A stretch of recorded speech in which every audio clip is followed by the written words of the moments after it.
Welcome back, and thanks for tuning in to the Made Remarkable podcast hosted by Kelly Wynn. In today's episode, Kelly is talking with the remarkable Trupti Karjinni to discuss the intricate balance of creating a sustainable, creative business. Trupti shares her journey of transitioning from live launches and memberships to focusing on building evergreen passive income while fully rooting herself in her creative identity. Trupti and Kelly share their mutual desire to steer clear of traditional, hustle-based, high-profit offers in favor of a gentler, sustainable approach to running a creative business. Check out the show notes and transcripts for more information about Trupti, exclusive promotional offers, and any special links mentioned during the episode. Kelly loves connecting with listeners, so don't be shy. Reach out on social media, and together let's build a community that celebrates the remarkable. If you want to be notified every time a new episode hits the airwaves, just hit that subscribe button on your favorite podcast platform. Thank you for joining us today, and always remember you are made remarkable, destined to achieve the unimaginable. Now, let's get to the good part. Introducing Kelly Wynn and Trupti Karjinni. Well, hello. I'm Kelly Wynn, artist, author, mentor, fiercely independent mother and wife, and the founder of a multiple six-figure creative business. And I love my life, but I've been where you're at. I was slogging away at this art business thing for more than a decade. But once I finally connected with my true calling, unlocked the magic of marketing, and built a system that could scale, well, I realized I could make an impact and make a substantial income.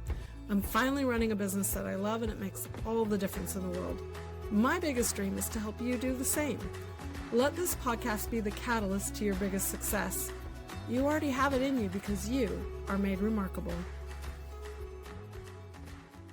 Well, I have Trupti here with me on the podcast, and we've been talking for a half hour already on all kinds of juicy stuff, and we finally said, we better turn the recording on because you're missing out on some fun conversation. Welcome to the podcast. Hey, thank you so much for having me. So we go back quite a while, though this is the very first time we have met on camera and actually had a conversation other than the DMs.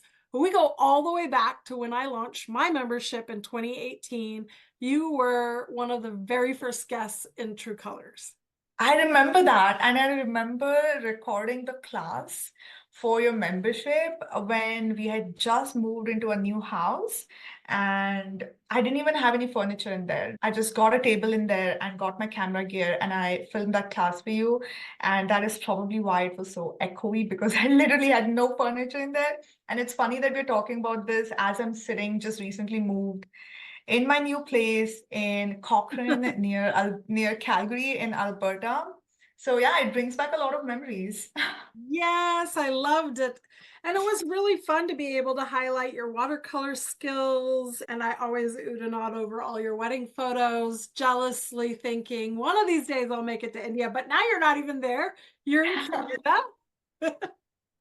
So we have walked a very, very similar path. And that's the reason why I'm like, okay, we just better turn on the recording, because you and I have both had a membership. We've both been, and I'm putting quotes here, coaches. We've both, or what we prefer to use is mentors or business consultants because of the coaching industry and how kind of backwards and upside down it's turned out too. We've both quit memberships. We both have like our side projects and just trying to navigate all of it. It's so amazing that we can find success through all of it, and yet at the same time stumbling. So let's talk about this. Let's talk about the ups and downs of entrepreneurship as a creative businesswoman. Yeah, absolutely. I think this conversation is going to be for all the multi-passionates out there whose hearts are on fire with so many things that you want to do.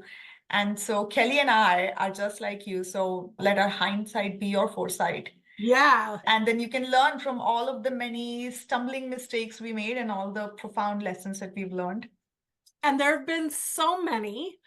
And yet, despite all of that, I don't want anyone to think that we aren't completely grateful and just so thankful for our communities that we've built, the experiences we've had.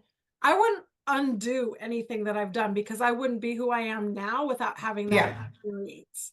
However, Absolutely. I think Trupti and I would both like to warn you, don't jump into creating a membership before you're ready. Yeah, big flashy warning right at the beginning of the podcast. Right at the beginning of the podcast. It's not that the membership model sucks. It sucks if you're not sure what you're doing. But once you figure it out, then maybe in the future it's worthwhile. But you and I both started with the very first thing that we put out was a membership model.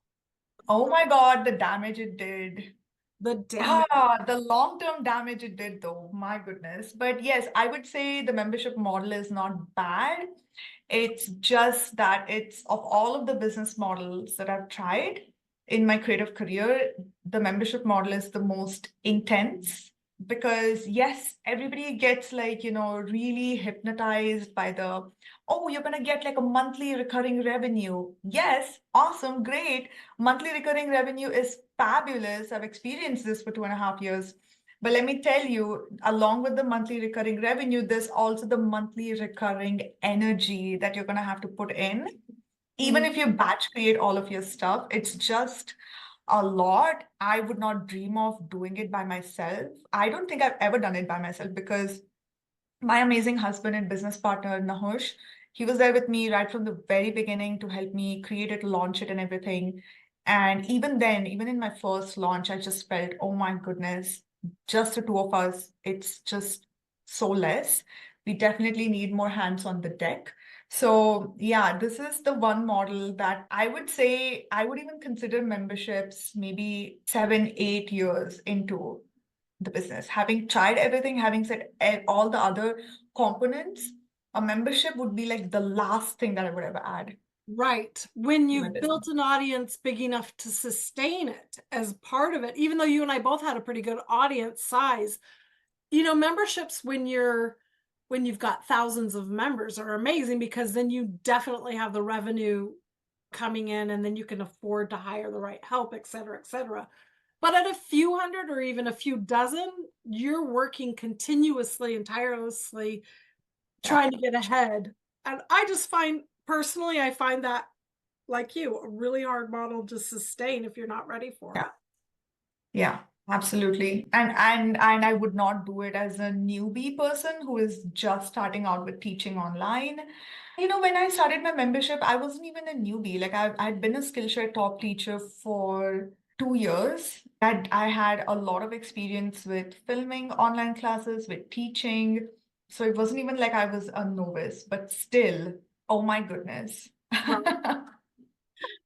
Well, let's talk about those early years. I remember you doing Skillshare, which was part of the reason why I was like, oh, well, she has experience with teaching. So that's one of the reasons why I invited you in. Plus, you had been really highly active with Color Crush Creative.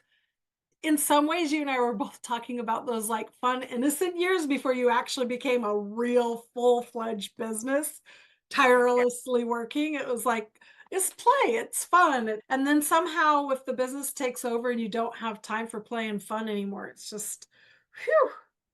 So let's go back to those early years. What was it that was so magical about those first, experiences in making lessons for other people? What was so magical about that time was I was not a business savvy person who knew the how of everything. I was just an artist who had just discovered watercolors a couple years prior to teaching. And everything that I created, right? Every online class that I put out, every piece of content that I created, it never, my brain never labeled it as, oh, business, leads, lead magnets, email system, all these freaking formal terms that we use now. My brain just didn't identify it like that. So everything that I created in my business was born out of just pure creative play. There weren't any like huge business plans, nothing like that. Everything was just so chill. I was doing launches before even I knew that that was what is called as launches. Right. But because I didn't know that it's like a launch, I just did it so playfully. I go back and I look at my posts and I was like, dang, this girl was so fucking good at doing launches. So that was what was so great about it. sometimes I wish I could do like an eternal sunshine of the spotless mind kind of Yeah. erasing my brain of all of these terms that I came to learn about the internet marketing and all of this stuff in 2020. And I really wish I could just go back to 2019, that beautiful golden year when I was teaching international workshops. I was dropping new Skillshare classes every month. So technically, I was on a membership model, but it wasn't like, I was 100% committed to always putting out the content month after month. And I was doing just a lot of really fun things. Content was fun because I didn't think of it as content. It was just, oh, I made a painting today and I have a few thoughts that I really want to share with my people. And I just did it. It was so carefree at that time. And then once I entered in 2020 in the pandemic, when my Blue Pine Arts product business got shut down, and then I had to think about, okay, what do we do with the online classes? And then I started the whole membership thing, and I came to know about so many business coaches. I got convinced by them that the way that I'm doing is not right, it's all broken, which I agree. I mean, it's not like I had a really good email list. I didn't know about any of these things. I agree that knowing about all these things and doing them the right way would have helped my business. But I don't know, it's just that repetitive messaging that they have that convinces us that we're just doing something wrong. But if we just did things their way, then we would just make endless money. I think Yeah, that that's a just big messed my conversation mind. here, right? Is how the coaching industry can really turn upside down a creative business because it's not really designed for how we do business. Yeah. Yeah. And you know what? It's taken me, I feel only since January of 2024 have I been able to, I've succeeded in unbrainwashing myself from all of the things that I absorbed from the internet marketing and the coaching world. I just spent so much time and effort in deprogramming myself. And now I feel all that creative play has come back. And I'm like super excited for all the things that are going to be born out of that this year and onwards. Well, I'm pretty sure your audience is really thrilled too to see Trupti making art again. Yeah. Yeah. Yeah. Oh my gosh. Like it was such a lovely welcoming back that they gave me when I just was like, okay, I'm gonna go back to creating art full time and then I'll do the coaching thing on the side. People celebrated. And I just am so touched because this creative community, man, it's the most precious thing. And I've just, recommitted myself to this community, you Yeah, know? I know what you mean because it's not like everything else. When you hear about other communities and the nastiness and the difficult customers, and I never really had, I mean, I'm not saying it was always perfect, but generally Yeah. speaking, I didn't really have those kinds of problems, like I just Yeah. found that there was it's always been so supportive, so much love. And so I just knew that we as the people who are kind of leading in the industry by creating courses, creating programs, doing coaching or mentorship, we have to do it differently. Some of Yeah. the manipulative tactics that we've been learning, and I don't know how many people who are listening have ventured out to learn from the big coaching gurus, the business Yeah. gurus, like how they became, you know, famous. Now they're celebrity business owners. Like, I get it, they accomplished a lot. And I'm not actually trying to say they're wrong or they're bad, but there are harmful things that we learn that keep us from actually building our business our own way. Yeah, because I'll tell you what, I think building a creative business is actually one of the most fun and easiest ways to build a business compared to building a business in other industries. Mm-hmm.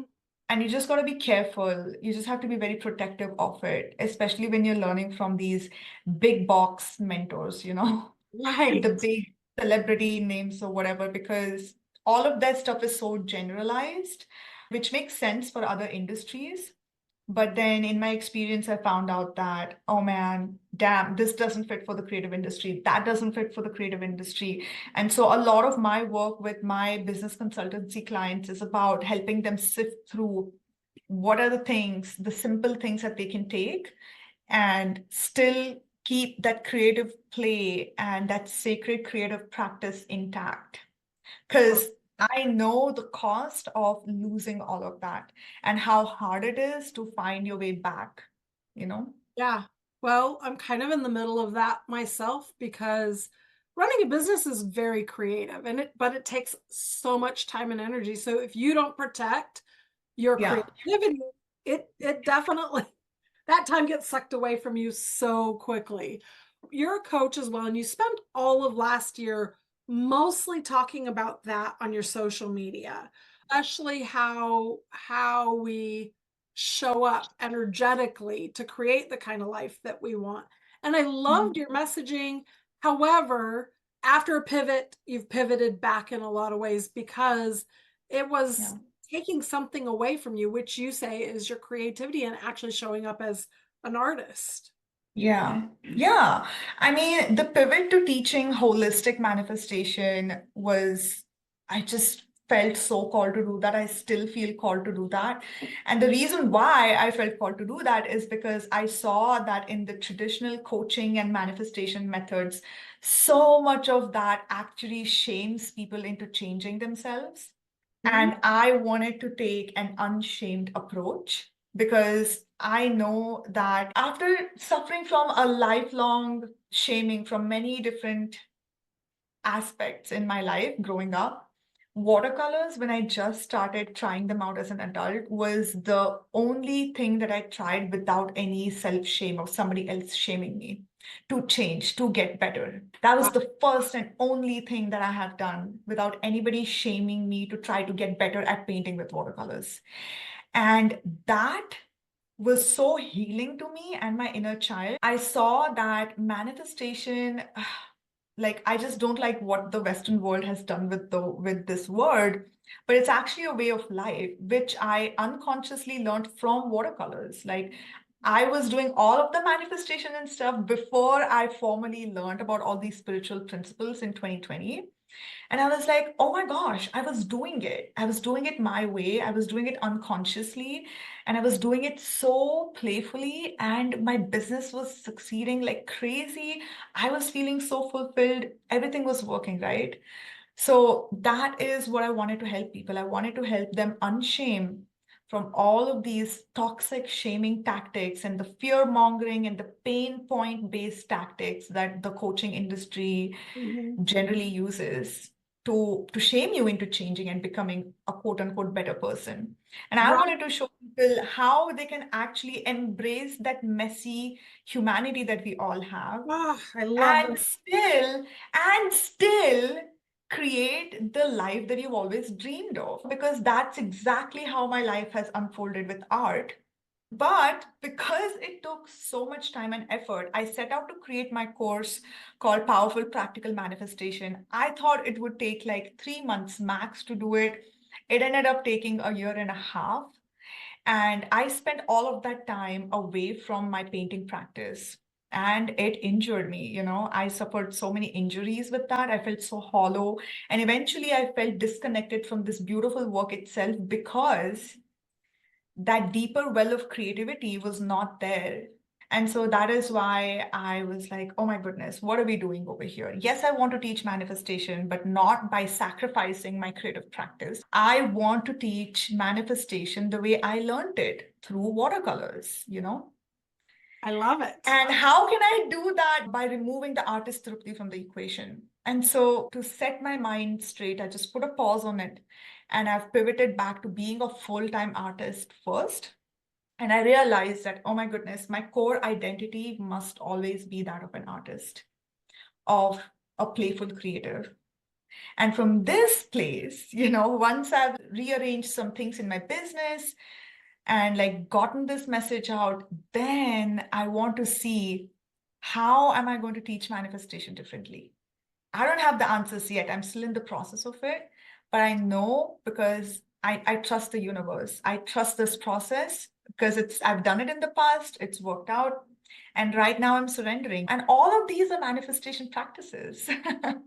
Well, Like I'm if only manifesting there right was a now. different if only there was a different word for manifestation, because it I does know. seem like the Western world has perverted the purpose of Yes. it. Because Yes. manifestation isn't about, I want a Lexus, a Lamborghini, I'm going to manifest it in just these like physical things.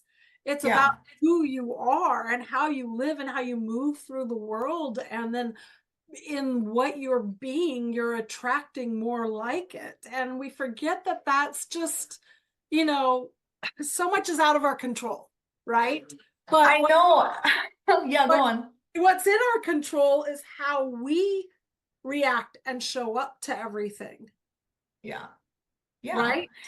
And speaking of Lexuses, I attracted a Lexus as soon as I moved from India to Canada, which I was not expecting. I didn't even know Lexus was a luxury car until my husband had to educate me. He was like, "You're not realizing how big of a deal this is. Listen, this is what a Lexus means. That's what a Lexus means." And I'm like, "Oh." But the funny thing is, I was just living my best creative life. I was Right. just I was on this path that, I want to move to Canada to set up my business differently here, to do better things in my business and to help creatives in a different way. And the Lexus thing was just a byproduct of it. And I didn't even realize when it happened. And that is the kind of quote unquote manifestation that I'm all about and that I want to teach. But that's what's important about that is that you didn't have your sight set on that particular Yeah, the Lexus. materialistic thing. Your sight was set Exactly. on living this exceptional life, and in an Yes. exceptional life and living an exceptional life, exceptional things happen. Absolutely. Absolutely. Yeah. So many of the things. And this is where it gets tricky, right? Because the Western world makes manifestation like, oh, you got to have that thing in your mind and you have to set intentions for it. You have to program your mind for it. Yes, that is one approach. I do teach that approach. But that's just like one side of the coin, right? What I have found, the other side of the coin is you're just living your creative life. You're being authentic. You're doing the things that your heart wants to do. You're going after it. And you're just trusting that as long as I do this, the other things, the material things, they'll just fall into place. And so, what has happened for me with that approach is every time the universe has delivered, it's been so much more than I could have even imagined. Like, because your human mind, it's so limited in what you can wish for, Right, exactly. Whereas it's so much fun to just be doing your thing and then like bigger things just landing in your life and you're just being like, oh, okay, that's cool. That's Yeah. fun. What I love too is that you brought up the fact that in order for this life to work for us, we have to lean into who we are instead of feeling shamed that we have Yes, to become yes, something, be better, be all you can be. Mind you, I come from having been in the army, so that whole sentiment and the self-improvement industry can leave you feeling like who you were to begin with wasn't enough. And yet that's it.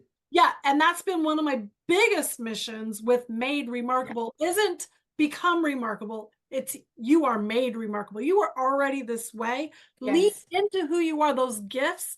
It's the reason you came here in this world in the first place. It's not like become something better of yourself. Like I Oh. do believe we all need to always find a way of personal growth Mhm. and right. I'm not saying don't do that, but to live Yeah, in a place of I'm not enough, I'm not good enough, I need to be better, I yeah, need to have this, and I need to achieve this instead. That's why I wear this shirt, boss, not bossy. I lean into the yeah, fact that for most of my life, I was shamed for my personality, the yes. things that drove me, the way that I wanted to show up in this world.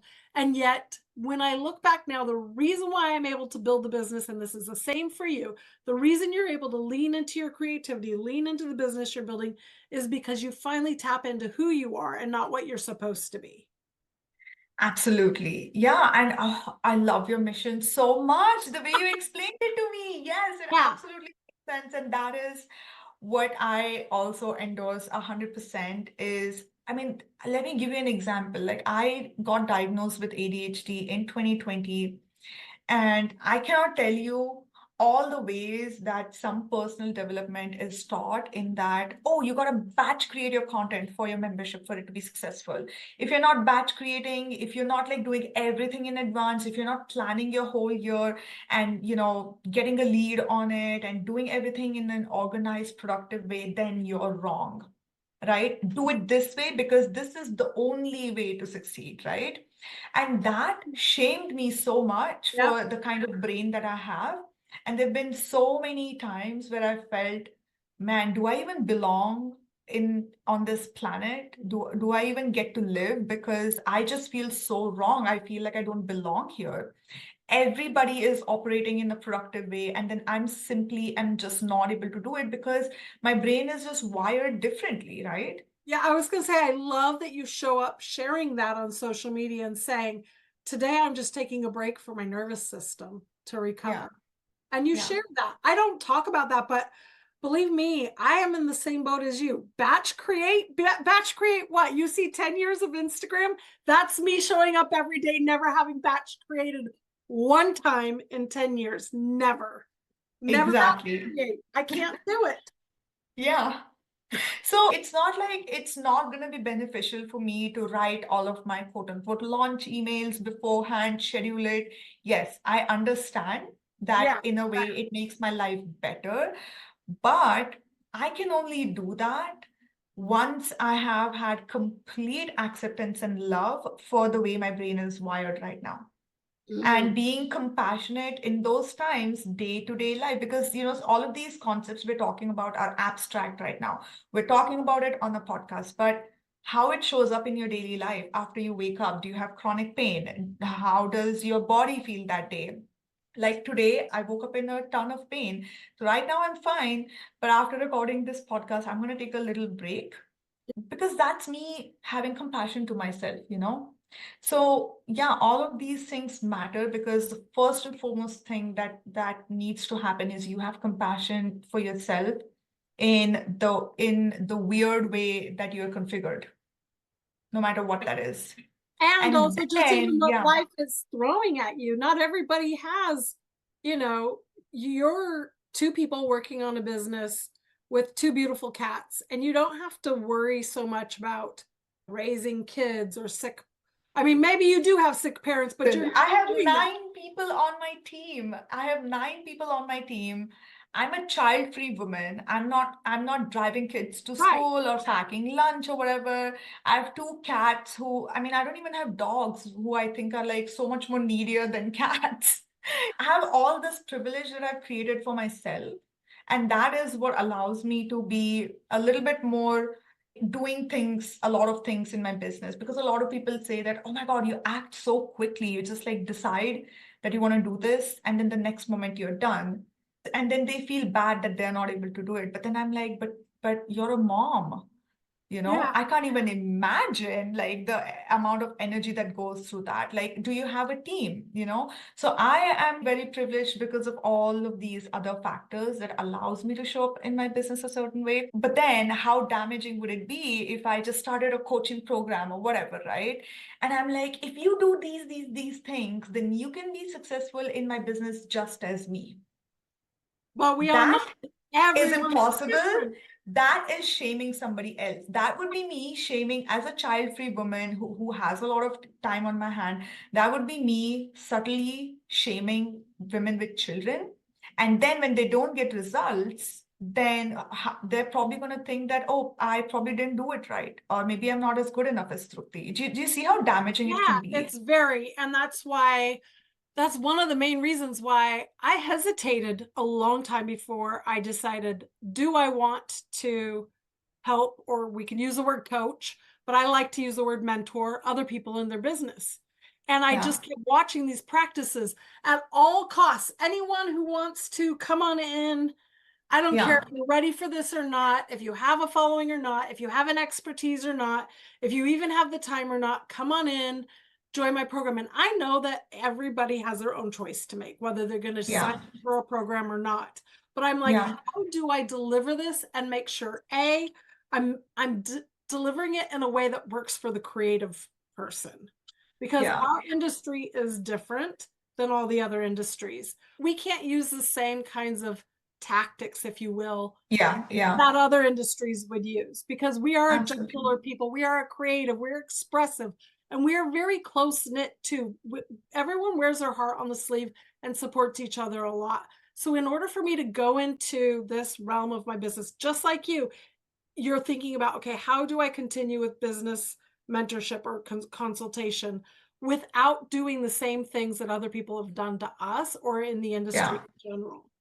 And so yeah. yeah, I did. I thought long and hard. How do I develop this in a way that will make sense to the people like you and me?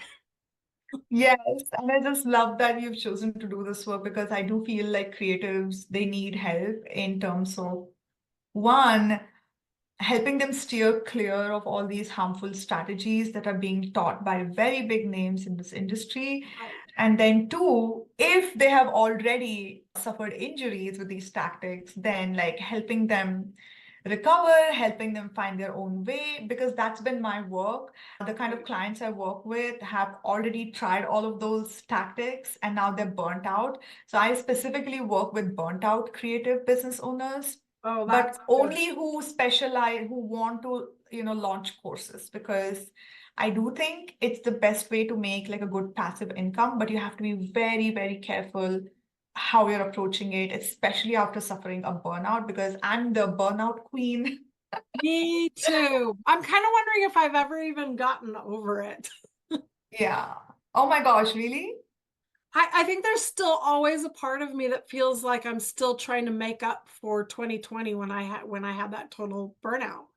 And part of that is because once you start and you do hire people, you can't just quit. You know, you Yeah. have something that's going and you've built something, and I'm too determined to just drop it all. But that Yeah. being said, I have been pivoting carefully from the Yeah. membership to courses and into my business mentorship. I have taken, it's 2024, I've taken like 3 years to do it. I'm not just doing it Yeah. too rapidly. Just like you've taken a lot of time in each pivot and each iteration of the business, because Yeah. in some ways we have to try on different hats to see what works, right? Exactly, exactly. Yeah, I went through like a time in my business where I was like, what do I really want to do? Do I want to continue with the watercolor business, or do I want to do business consultancy? What is it do I want to do? And I'm really glad that I gave myself the time and the space to try all these different hats on, because otherwise you would never know, At least I don't have any regret in me that I wish I'd chosen that path when it was calling me. I wonder what I would have been if I had become a manifestation teacher. I don't have any of those wonderings now, but what I do have is a lot of experience and knowledge that I've integrated into my body and nervous system that really helps me a lot now in making aligned decisions. But that Yeah. only comes with practice. So I do want to say, like, since we've been talking about burnout, I think it took me also around 4 years to kind of come out of it. And it has been a very slow process. So, those of you who think it's not worth investing in a business coach or a mentor or a consultant, I would suggest you think about the cost of burnout, Mhm. because it's not just that you burn out and then you're like, oh, I guess I burnt out, and then you've taken a month's break from Instagram and from work and you're back like a spring chicken. It's not like that. This is a very serious injury to your nervous system, to your mind, and to your body that just takes years and years to recover. It makes you So second guess every decision you're going to make because you're exactly. worried that you're going to do it again. It makes you second guess Yeah. everyone that you want to work with because will I have the capacity to work with this person? Will there be friction? Yeah. Will I have to drop the ball because I just can't hold that space? Like there's so many things that still build in my head. And yet I am at a point now where I'm feeling a lot more comfortable. But part of that was learning how to say no, learning Yeah. to say, hey, this is a great opportunity, but I'm going to have to say no because I finally learned what my capacity is. Yeah. Yeah. So that takes time. Yeah. I do want to say that time and a lot more money than you would be investing in a business coach, I think. Yeah, I absolutely agree. A That's what lot I'm more thinking money. Yeah. too. I think what you're talking about here is the difference between, I love support. I have always, like, since I finally realized how helpful having a coach can be, I have sought out business coaches and mentors. I have taken very thoughtfully taken certain courses and they've been helpful. Mhm. There have been others where I've been like traumatized by the experience. We've talked about Yeah. that before. Some of the practices out there aren't great, but those people who can help you take a look into how you're doing things, help you simplify, help you get systems in place, help you when you're like Yes, spinning your wheels and you're like, why am I making no money? I'm working my tail off. I'm working 60, 80 exactly. hours a week and I'm still not making money. And a lot of that has to do with finding someone who can actually keep you accountable, but also understand who you are and the way you operate. Really, because that's one of the And things. your capacity. Exactly. And Yeah. so when I developed the league, though it is meant for people who have ambitions to make good money, I wouldn't ever recommend hiring a coach or joining a program if you don't care about making an income. But if you want to, if you've started a business and you want to Yeah. stop losing money over it, because honestly, that's what happens if you start a business and you don't know what you're doing, you're just working really hard for nothing. Right. So Yeah. when you get the help, it really does compact that time. You can learn certain skills that are really important. Like you said, you started off having fun, you were doing well, you were launching without knowing what a launch was. But it's true that while there was struggles with learning over the next 4 years after that, but there were benefits in the things like learning how to build a proper email list so that you always, Yeah. Yeah. You just have to find the right mentor, because once I was kind of injured by all these common courses and stuff, which just taught me these generic business practices that really hurt my creative side and burnt me out. Then I had to specifically seek out a certain coach who, over the course of a whole year, she helped me become more discerning, and that's when I learned all of the skills to be like, okay, how to spot BS how to spot the. in their copywriting, how to spot, like, how to know what my business needs, and to have that kind of scientist hat on when you're looking at the business, but while also maintaining the soul and the heart of your business. There's all these different sides. There's a dark side and there's a light side to it. There's a dichotomy of goodness in the coaching industry and Yeah. there's problematic stuff. So, I mean, like briefly, let's just talk about some of the things I think are problematic are when they get you to take action before you're ready. And a lot of these Yes. programs want you to go out there and start monetizing immediately because they Yeah. want you to feel like you've already made your money back and that Yeah. you're going to be successful. But what happens is you've started something that you don't know how to finish, and then it becomes overwhelming and incredibly challenging. That's exactly what happened with me with my membership. Right. And I would also say it also applies to pre-selling courses, You can pre-sell courses. That's a great idea, provided you're well supported. It's not a bad strategy, but if you don't know what you're doing and all these big names are saying, well, just like come to my free workshop and I'll help you launch your membership or your course, and we'll just pre-sell the whole thing. We'll get people to sign up. That feels so thrilling in the moment that, oh my goodness, I haven't even created anything and people are giving me money. It makes you Oh my feel gosh. invincible. It gives you a high that is incomparable. I'll just say it, I admit it, it feels fucking fantastic. But And then what then once happens? the high wears off, the consequences Ooh. try to hit. And when reality hits, that's when you know that you've committed yourself to a project that you have no idea, like you said, you don't know how to commit to it, you don't know how to finish it. And a membership, it doesn't even end. It took me a year and a half to even figure out how to close my membership. I started it, but for the life of me, I just could not think, how do I turn it off? How do I stop this train that's just been running? There are no brakes on this. How am I to stop this? No end It in was sight. wild. It was wild. It is wild. And so one thing that I have adjusted a little bit, I agree with you. The whole, when I see pre-sell it and then create it afterwards, and I'm like, no, that sounds like hell to me. Like if you pre-sell, you are on the hook, and if anything happens, it's like I just big no-go in the art industry, especially. I say, honestly, Yeah. what I'm encouraging people to do more now is get people, do a little soft launch to the audience that you have and ask them Yeah. to come and test it live. So you don't have to Yeah. pre-record anything. You don't have to create some big fancy anything. You test Yeah. it out and say, is this a viable idea? We have Zoom.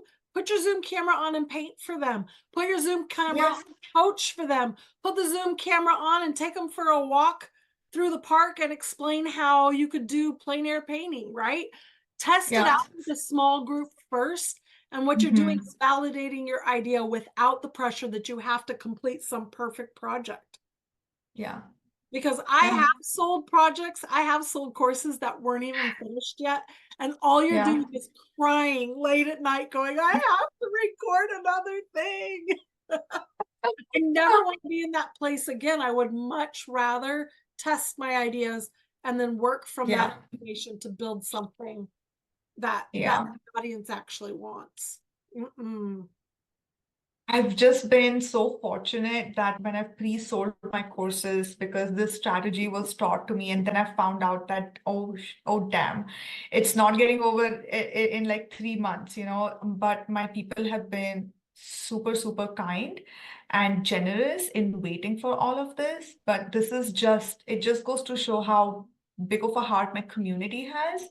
But I really don't think this is something that I want to be doing, like, in the future. I'll find a way, just like you said, it's a really good idea to not really pre-sell it, but also like live test it. That's a great way to do it. But you have to find out a way to do it in a way that works, and also be very upfront with the people in your community, saying that, hey, I also don't know how long this is going to take me. This is all new for me as well. So I'm going to go and then find out, and I'll keep you updated. And I think what's really helped with me is I've been very, very transparent and authentic in my communication with my students. I've shared vulnerably why I have not been able to create. And most of the causes were always like chronic pain issues related anyway. So yeah, Yeah. it's a very delicate path to tread.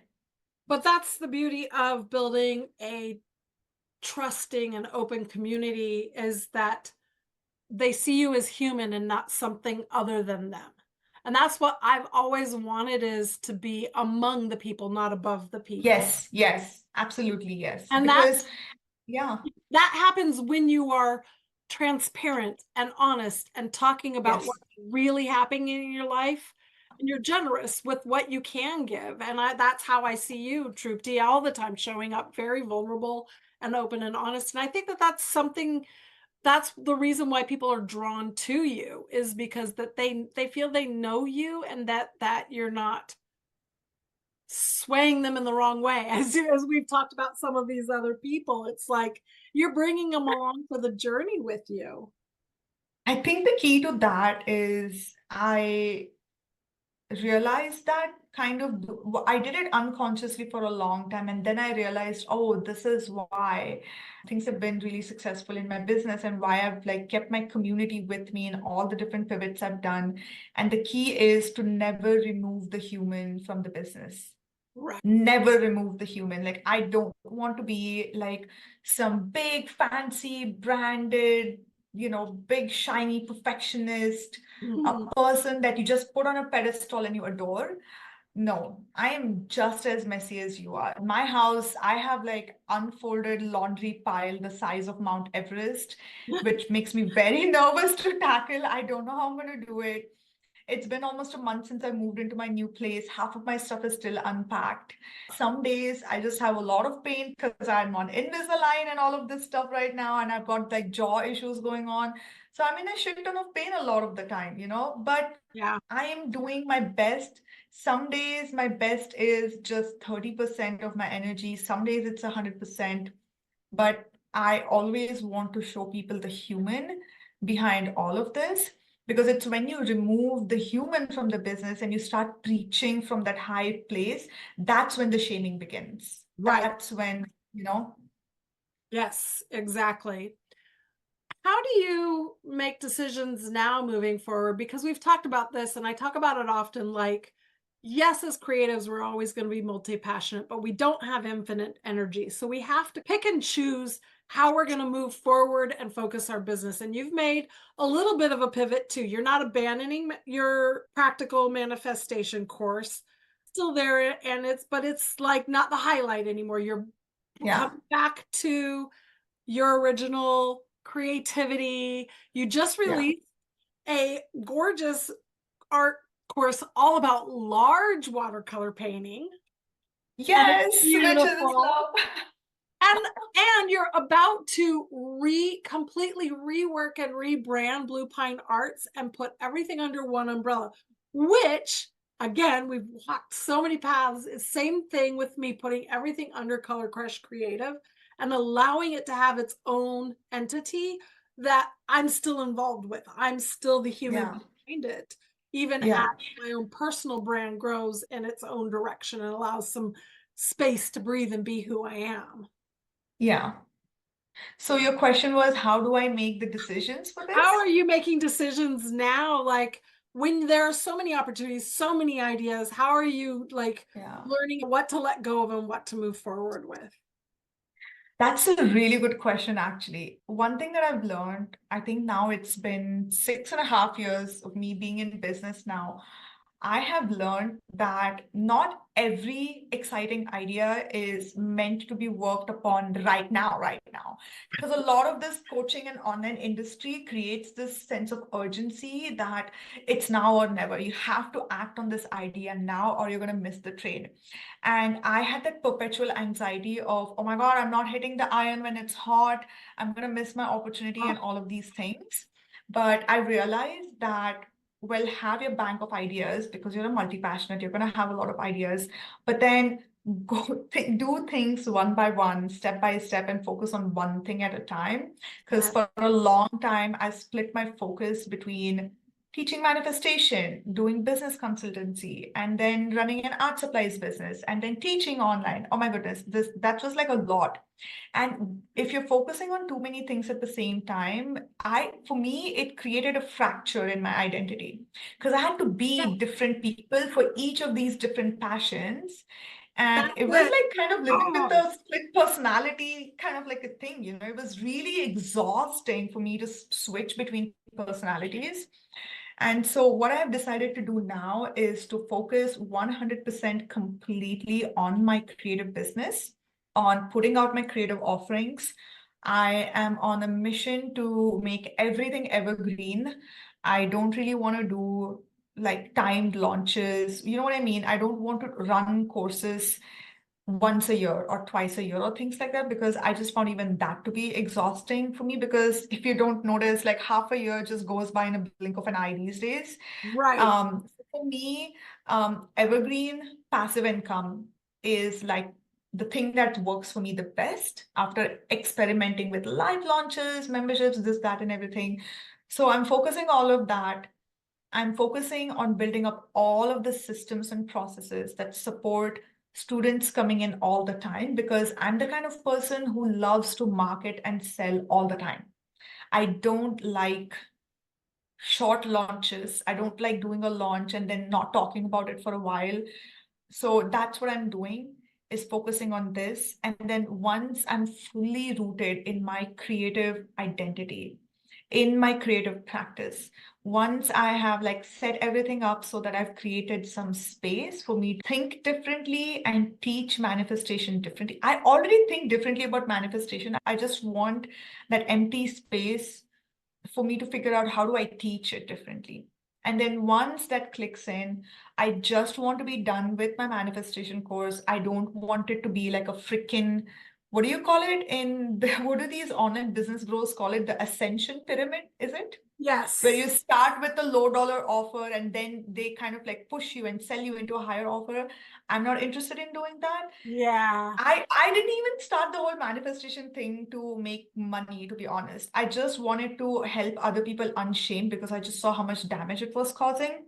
So I just have like one offering, I just have one manifestation course. If you want to learn how I do it, then that is it. It's always available for you. but I'm just going to be here doing my creative stuff and unconsciously manifesting all of these awesome things in life. Because I just want to focus on living life. I just want to live a life where my priority right now is like the vision that I always see in my hypnosis when I do it every morning is I'm doing daily life things. I'm going on hikes, I'm doing all the seasonal things, I'm traveling, and I'm showing up for a couple of hours to do my work. But all of the money, all of the everything just comes as a result of that. I don't need to do anything beyond like put my life on a pause and then go on like this huge launch mode and then like be Right. burnt out by the end. I don't want to do that. And so my focus now is to focus on one thing, get it done, take my time, just really, really take my time, and then layer on the next thing. And I've also kind of taken off all those $1 million goals. I don't want $1 million launch. I don't want to, if it happens, it happens. Right. But for me, it's like I just want a little more than enough for me to live the life that I want to live. I don't want to And be a millionaire. I don't want to be a billionaire. Being a billionaire thing is just like so icky in my mind. Because there's well, no way for you to be a billionaire in this world without stepping on a lot of people and yeah. without, you know what I'm trying to say, Yeah, hurting a lot of that's okay. My kids have always said there are no good billionaires in this world because what it takes to Yeah. get there. I'm like, and they're like, no. I'm like, okay, fine. I listen to you, but I have no desire to be a billionaire. I don't have any problem with if the $1 million mark happens, but I'm not willing to sacrifice the whole rest of my being in Yes. order to do that. Yes. And what the industry doesn't tell you is to get there, you spend a lot of money to get to that mark. So your profit Yes. margin isn't really that big. And so when Exactly. you see people who are like, I made $1 million this year, it's like, and you spent $750,000 to do that. So, Exactly. so unless Exactly. there's a space, to do it with ease, I'm an anti-hustle person, which is why I design my programs. I have no offer ladders or pyramids at all that I teach Yeah. because it Yeah. doesn't work like that. And it doesn't work Yeah. like that for creatives. We built it more organically than how Yeah. the rest of these industries teach it. Yeah. So I really do work hard at breaking down and dismantling what we learn on the bigger scale for business, which some of the stuff I've found very valuable. I understand the psychology of communication a lot better than I used to. I Yeah. understand how important it is to regularly, like you said, nurture and communicate with your community and transparently. But I also look at all these different ways that people do things, and I'm like, that's not sustainable for the most of us. It's also not Yeah. realistic how you would run a creative business. And so I've Yeah. broken that all down to just a much gentler way, but still incredibly effective. I just love that because I think all this work that you've done is heroic. Because let me tell you, to deprogram ourselves from this industry and to take all the bits and pieces that do work and then remove the stuff that doesn't work, that's what I did for my manifestation course. Right. It took me a year and a half to really, really produce that work. Okay. It takes a lot of time and energy to do this. And so props to you for doing that because that sounds like exhausting to me. Like I wanted to help business owners, but then I thought, man, just for me to like create this whole thing, it's just going to take a lot of energy. I just don't have It that in me does. now. It does. And in full transparency, I'm not making much art right now. I'm okay with that because it Yeah. is such a creative process to pull all of this, everything that I've Yes. learned, and then pull everything out of me and put it together in a way that actually makes sense for my students. Like Yeah. to me, it's a very exciting, but I am now on year 3 of working through how did I do what I did? How can I simplify it? And how can I make it work very authentically for my students so that they don't feel like they're in a bro marketing course? Because that's not Yeah. what we are. Yeah. Absolutely. I love the work that you're doing. This is God's work, honestly. Oh, thank you. I'm very excited about it. I'm really, really, really happy that I finally talked to you because I feel like we have just been walking the same path, only just a little bit on different times. But, you know, we've Yeah. both been through very similar processes to finally come back to, and the word that I really heard you say, trying to do too many things, all these different parts fractured you because it's Yes. very hard. It does take a different energy or personality to show up for different Yeah. types of projects. And when things are Yeah. that disparate from each other, it's very hard to keep going without totally burning out again. And so I love Mm-hmm. that you're like, I'm just going to get this down so that it's like the base, most honest, open, creative process I can do with Blue Pine Yeah. Arts and move forward with that.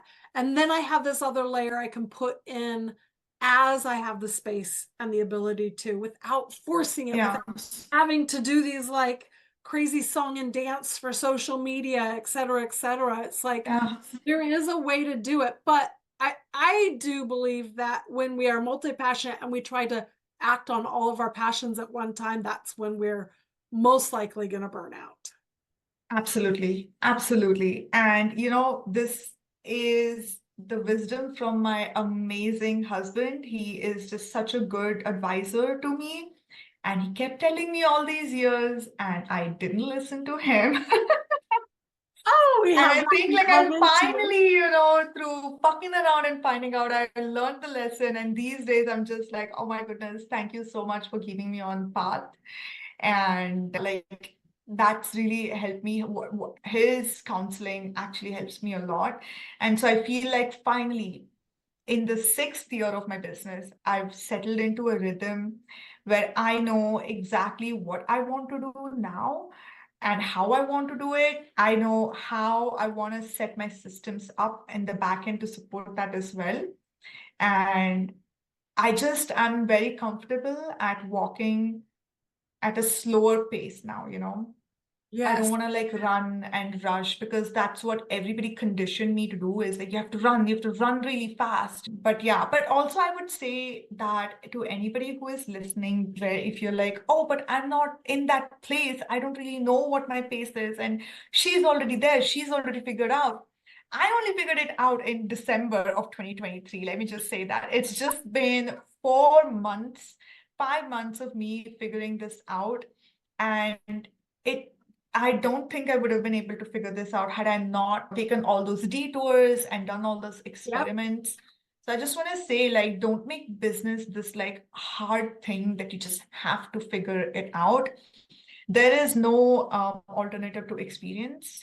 So you are going to make some mistakes. You're probably going to burn out because it's just I'm an anti-burnout coach, and I honestly don't think that the first 1 or 2 years of your business, you're just going to be like chilling and just, doing the minimal amount of work, and then the Exactly. money is coming in, right? The first 2 years, you're going to have to put work in. I don't think I've tried to think of it. Can Yep. I help somebody do the work?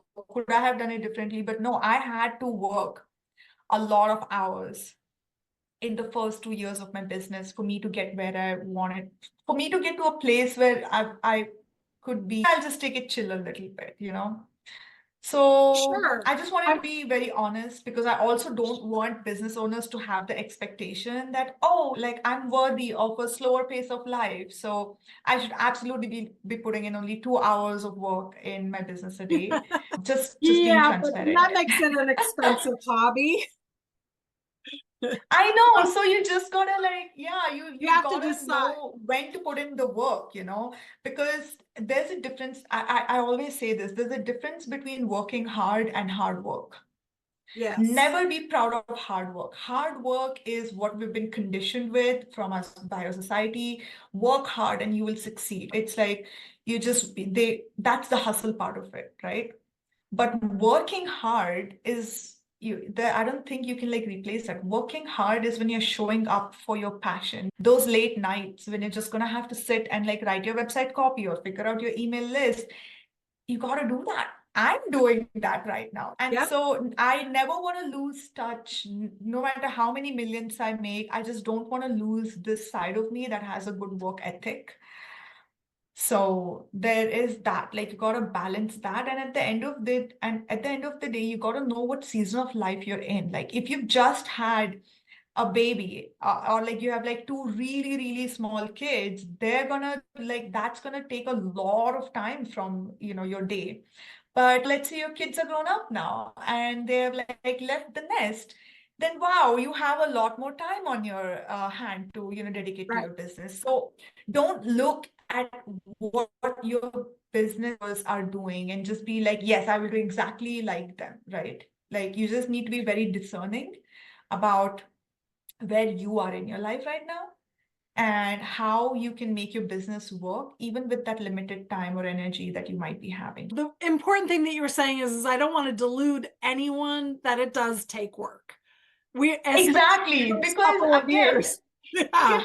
because then I would be no different than all those internet marketing bros just saying, oh, you just need to do this, you just need to dedicate these many hours, and boom, you're going to have a six-figure business. I Right. just want to be honest and transparent that it does take work.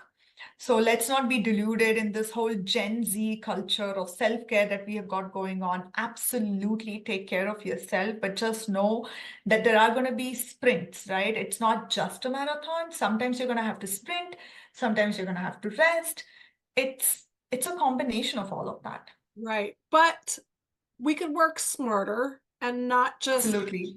But I think the biggest myth is if you build it, they will come. So many people in 2020 Yeah. threw a course out there and said, okay, now I've made a course. Where's the money? And it does Yeah. actually work that way. It does take work to build a business and to build raving fans and to show up online. And you and I Yeah. have been doing that relentlessly for years and years and years now, showing up, Yeah. communicating, delivering the message, building the list, building the business. There's certain things that are non-negotiable, Yeah. because if you're not showing up, I know so many people like, I actually had someone who's like, why am I not selling any art? And I looked at her account. I'm like, well, you only posted 3 times this year and it's already June. Yeah. Like, I wonder why. It does take work, but it also can be done in the way that works best for you. It's not like we're all superhuman with a team of 10 running some big multi-million-dollar company. We're Yeah. small Yeah. potatoes in this big pile. But we can You do know, it. And with certain systems in place and certain, like, it doesn't have to be so complicated. You don't have to be on Instagram and Facebook and TikTok and Pinterest and YouTube yeah. and Reddit and all and LinkedIn and say, I have to be in all Yes. places. So yeah, there's going to be some coaches that are like, be omnipresent. But the truth of the matter is you can build a very sustainable business by keeping it simple. And Yeah. and but it's the consistency and showing up. And so there is no way around that. If you're going to build a business, it's going to take Yeah. some, but let's make it smart work and maybe more aligned with how we Yeah. work ourselves. And I Yeah. love the fact that you just keep coming back to this, who we are without the shame that I didn't do it the way the other people do. Oh, I've been in business for 7 years and I still haven't had $1 million year yet. Like, let's get over that already, because that's that whole fun coaching industry that, even though you and I are coaches, I say in quotes, because we try to want to differentiate ourselves. We're here to help and support and guide people Yeah. too. But I think you're a lot like me. I'd rather tell you flat out the honest truth of what to expect than Yeah. to like just gloss over the Yeah, reality yeah. of I don't it. want to just sell the dream. That's what they all teach us to do, right? Just sell the dream and people will sign up. But I'm like, yes, but like what about the the dosage of reality also? That's a part of this whole thing. So what I'm really hearing you say is, yes, we have to put in that effort and the consistency in showing up, but you could be doing it. But there's a difference in, doing that, knowing that all this effort is going to some place.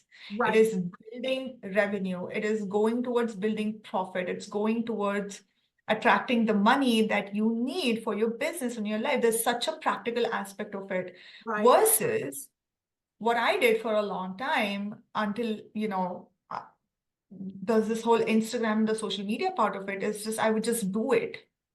I would just do Instagram instead of realizing that, oh my goodness, all of this effort and consistency that I'm showing up on Instagram, if I just moved it to my email list, Right. that would mean more sales. Rule That number means one, putting it kill out it. on Instagram, right? So that's the difference. Yes, there's effort. Yes, I'm showing up consistently, but how much of my effort is resulting in the ROI on each of the platforms? But I would say the best shortcut you can have, I mean, you are obviously all going to learn with your own experience, but having a coach in your pocket will help you avoid all those landmines of burnout. And, the investment in a coach or a business consultant, it immediately saves you Yeah. in a lot more, like 10 times, 5 times that amount of money in recovering from burnout, or just like leaving the money on the table and all of those things. Right. I know I've had this barrier people will put up because there is a whole, I mean, we could go deep into the money psychology of artists and creatives. We don't have Mhm. time for all of that today, but you and I both are Yeah. going, oh yeah, we know this too well, because what happens is I'm like, here's an offer. It's a steal of a deal because everyone else charges like 30 grand for what I'm offering, and I'm only offering, Yeah. it's a fraction of that, like for me to be able to help guide you through step by step for your Mhm. business for a whole year. And I'll have people say, well, I can't justify it yet because I haven't made enough money, so we'll see after the next launch. And I'm like, okay, I respect that, and I would never be pushy to say, hey, you need to do this, because but Mhm. I also sit there and think, but you know, what if you invested in this and that meant your next launch makes 10 times as much money because you Yeah. miss all the pitfalls and you do things that actually grow your business faster with somebody who has experience. And now Yeah. you and I both have experience for ourselves, but we have experience helping other people get those results. Yeah. And so it's like I can see over and over again, the proof in the experience is I know that I grow faster when I have somebody to see where my pitfalls are and help me through it. Yeah. I mean, my one-on-one coach who I worked with for a year, and honestly, I kind of stopped offering like 3-month packages in my own coaching and consultancy business because that's just too less of a time. We need like 6 months to a year. And for me as a business owner, I was always like, oh my goodness, I need somebody for a whole year so that they can guide me on how to restructure my business and how to help me think like a Yeah, CEO. And that long-term commitment to one really good coach has helped my business. That year, we reached multiple six figures. right, exactly. Same. So that's the difference, right? So it's all about like how you think of it as, I've seen like two people think of all these things as a personal loss. Like when they want to invest in a coach and they see the price of it, they think that they're losing whatever price that is for the coaching Right. program. Whereas for me, it was like, oh my goodness, with my coach, I know that this is like a lot for over the 1 year, Yeah. but in exchange for that, I can make 5 times. So it all boils down to how much trust you have in yourself, right? Because like one thing that's always worked with me is like I've always trusted myself. Every time I've invested in a coach, my mindset has been I'm investing in this coach with the intention to make 5x of that money, and I take 100% responsibility for it. So Right. it was that like gumption and the chutzpah that I had in Yes. that I'm very discerning of my investments because I know that it's an investment. I don't see it as like money being lost. I don't ever see it like, oh my God, by investing in this coach, I'm going to lose whatever amount of money, X amount of dollars. It's that I'm going to get the skills and I'm going to make sure, communicate with the coach that, listen, I need to make this dollars back, these many dollars back. How can we do it? So when I worked with my coach, I think I made 1.5 times of the money back in 1.5 months that I worked with her. Like Yep. immediately, right? Because I know that I'm not over here to fuck around because I'm really serious about like making that income in my business. And so the first thing that she and I discussed were, okay, this is our investment. how are we going to make that back in my business right now? And it's this kind of gritty, resilient approach that always helps me make the right kind of investments, right? That's why I don't hesitate when I know that this investment is going to lead me to that particular result that I want in my business. I don't hesitate. And I've trained myself to be that way, Yeah. just do it, show up, do the work, be responsible, take 100% responsibility and make it work, Right. It's the action Yeah. that I take. So even when I've invested, well, I've hired coaches one-on-one in small group, and I've loved that, but I've also paid for courses. And every time it's like I either get something or it's a dud and I learn from it being a dud. So Yeah. everything is my responsibility to walk away with what I need to know and learn from it, Yeah. not the person who's delivering. Although, sometimes it's like, okay, was that a poor choice? No, because other people love the program. It just wasn't for me. So what did I learn from it? How do I want to do things differently for myself? So that, Yeah, I mean, I and don't feel salty about all the investments in some of the courses that I invested in that led me down the wrong path for me personally, because it's just a part of being a business owner. I'm not mad about it. I'm not upset about it. It's all just a learning opportunity. And honestly, that made me the fiery, strong ass business owner that I am today, because I just learned all those lessons. Even though it was hard, it cost me a lot, but it just gave me something for life. You know what I mean? That sets me up to help other creatives for life, right? So it's all about how impersonal you are, because I know our art is so personal to us. It is literally a piece of our heart and our soul that we're putting out in the world. But at the same time, you also got to be kind of detached a little bit from this whole thing, because it's just yeah. one aspect of your life. I mean, if you just keep getting hung up over every investment, then that just shows that you probably don't trust yourself, right?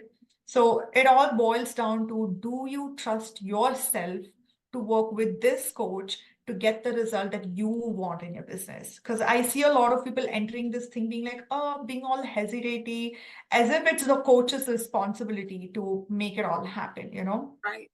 And you have to take the action for yourself. Yeah. Well, we can just boil this all down to our cautionary tale of jumping into a membership before you're ready.